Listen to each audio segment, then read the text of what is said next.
हाल के दिनों में रामस्वरूप मेमोरियल विश्वविद्यालय का मामला काफ़ी सुर्खियों में रहा।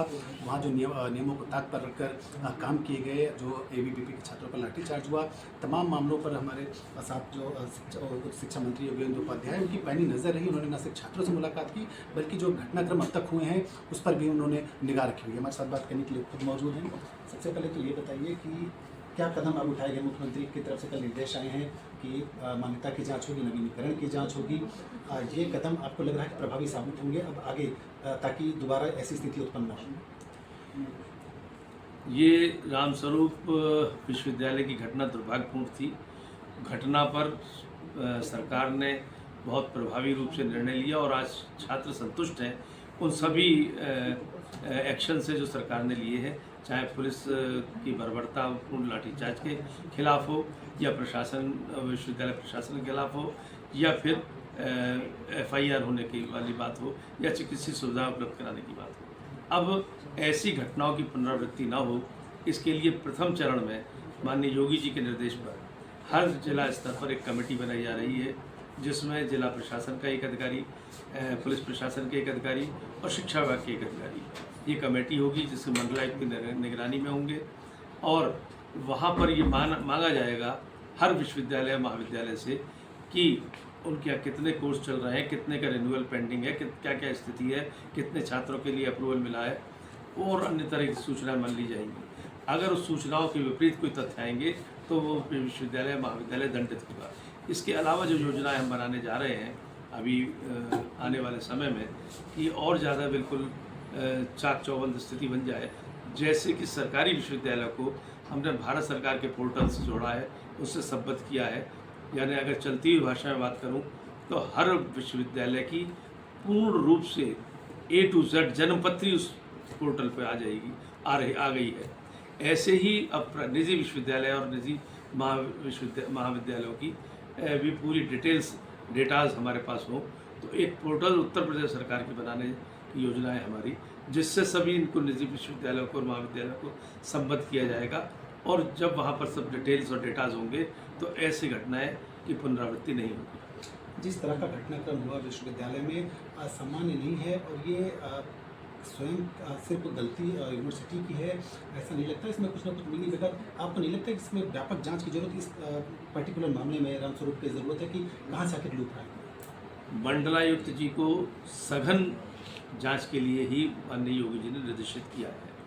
प्राइमा फेसिया में देखा पुलिस प्रशासन का दोष, उनको दंडित किया गया, और विश्वविद्यालय प्रशासन के खिलाफ एफआईआर कराई गई, और चिकित्सीय सुविधाएं छात्रों को उपलब्ध कराई गई।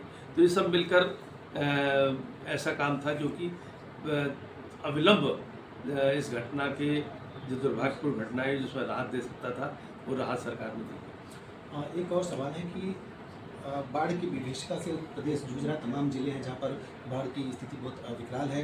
टीम 11 बनाई गई मुख्यमंत्री की तरफ से, आपको भी जिम्मेदारी मिली है। क्या लगता है आपको कि किस तरह जो राहत बचाव कार्य हैं वो किस तरह से चल रहे हैं, और कितने दिनों में इस तरह जो लाखों प्रभावित लोग हैं उनको किस तरह की मदद पहुँचाई जाए? देखिए, मैं आगरा मेरा क्षेत्र रहा है और मैं वहीं से हूँ, तो मैंने इसके लिए prevention is better than cure इस नीति के तहत काम किया। वहाँ पर यमुना उफान पर है, लेकिन ईश्वर की कृपा है कि अभी खतरे के निशान से नीचे है। तो मैंने वहाँ के जो यमुना किनारे की बस्तियाँ, कॉलोनियाँ हैं, उनके नागरिकों के साथ, जिलाधिकारी के उनकी टीम के साथ और नगर निगम के प्रशासन की टीम के साथ एक संयुक्त मीटिंग ली और एक स्ट्रेटजी तैयार की कि कैसे हम इसको फेस करें, आने वाली संकट को। तो सबसे पहले तो नागरिकों को हिदायत दी गई कि अपने जान माल की सुरक्षा के लिए क्या क्या वो कर सकते हैं, वो समझाया गया, और उनको वो कैसे प्रशासन का सहयोग कर सकते हैं। और फिर प्रशासन से बात हुई कि अगर बाढ़ आती है और पानी बढ़ता है, बस्तियों में आता है, तो कहाँ पर शेल्टर होम, तो ऐसे कुछ चयनित किए गए स्थान जो ऊंचाई पर थे, तो उनको वहाँ पर रहन सहन की व्यवस्था की जाए, उनके खान पान की व्यवस्था की जाए, ये एक व्यवस्था दी गई। जब पानी बढ़ता है, नदियों में उफान आता है, तो सफाई की भी एक समस्या पैदा होती है। सफाई व्यवस्था चाक चौबंद रहे, जिससे स्वास्थ्य न बिगड़ पाए लोगों का।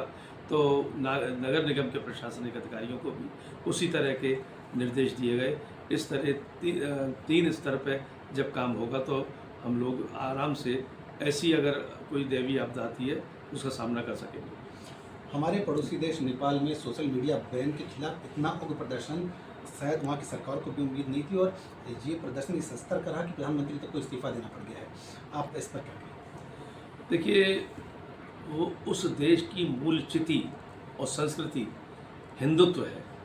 पिछले कुछ दिनों से, कुछ वर्षों से वहाँ पर कम्युनिज्म हावी हो गया था। कम्युनिस्ट आइडियोलॉजी वहाँ पर हो रही थी, और जहाँ जहाँ कम्युनिस्ट आइडियोलॉजी हावी हुई है, हिंसा या अराजकता ये वहाँ पर निश्चित रूप से आती है। कम्युनिज्म और अराजकता ये पर्यायवाची शब्द यदि कहूँ तो मैं जो ऐतराज़ नहीं है। तो यही वहाँ के दुष्परिणाम था कि वो सोशल मीडिया के माध्यम से सुनियोजित रूप से ऐसी स्थिति पैदा की गई जिसमें प्रधानमंत्री जी को इस्तीफा देना पड़ा। लेकिन मेरा आपके माध्यम से इतना ही कह सकता हूँ कि वहाँ की जनता सकारात्मक सोच के साथ ऐसी समस्याओं से जूझे तो सफलता पाएगी। नकारात्मक सोच कहीं सफलता नहीं दिलाएगी। इंडियन सब कॉन्टिनेंट की बात करें तो पिछले कुछ वर्षों में चाहे पाकिस्तान देखिए, बांग्लादेश देखिए, श्रीलंका देखिए, नेपाल का मामला हो गया, जो उथल पुथल मची है राजनीतिक स्तर पर, क्या हमको उससे चौकन्ना रहने की ज़रूरत है? जिस तरह से आरोप लगते रहे हैं कि भारत में भी कुछ बाहरी शक्तियाँ इन्वॉल्व हैं उथल पुथल मचाने पर। देखिए, इस सब कॉन्टिनेंट में बाहरी शक्तियाँ हमेशा से हरकत में रहीं। वो चाहती नहीं है कि यहाँ पर ये शक्तिशाली महाद्वीप बन सके। भारत उनके खास तौर से टारगेट पर रहा भी है, लेकिन भारत में लोकतंत्र भी बहुत मजबूत है और भारत की जनता भी अपनी आस्थाओं से बहुत पूरी तरह जुड़ी हुई है। ये भी यहाँ का दुर्भाग्य है कि भारत तेरे टुकड़े होंगे इंशाअल्लाह इंशाअल्लाह, इस तरह के ये जो नारे लगते हैं वो उसी की कहीं ना कहीं उपज है जो ऐसा सोच है। लेकिन हिंदुस्तान के नागरिक, हिंदुस्तान की जनता बहुत सक्षम है अपने मूल से जुड़े रहने के लिए। एक किसी शायर ने लिखा भी है कि बरसों रहा है दुश्मन दौरे जहां हमारा, कुछ बात ऐसी हस्ती की मिटती नहीं हमारी, बरसों रहा है दुश्मन दौरे जहां। बहुत बहुत धन्यवाद। ये थे हमारे साथ प्रदेश के उच्च शिक्षा मंत्री योगेंद्र उपाध्याय, जिन्होंने न सिर्फ चंद्रराम स्वरूप यूनिवर्सिटी की घटना हुई उस पर प्रकाश डाला, पूरे घटनाक्रम को बताया और क्या कार्रवाई उस पर उन्होंने हमको विस्तृत रूप से बताया, बल्कि जो हमारे पड़ोसी देश नेपाल में घटना हुई है उस पर भी उन्होंने प्रतिक्रिया दी। Anand Singh, APN news.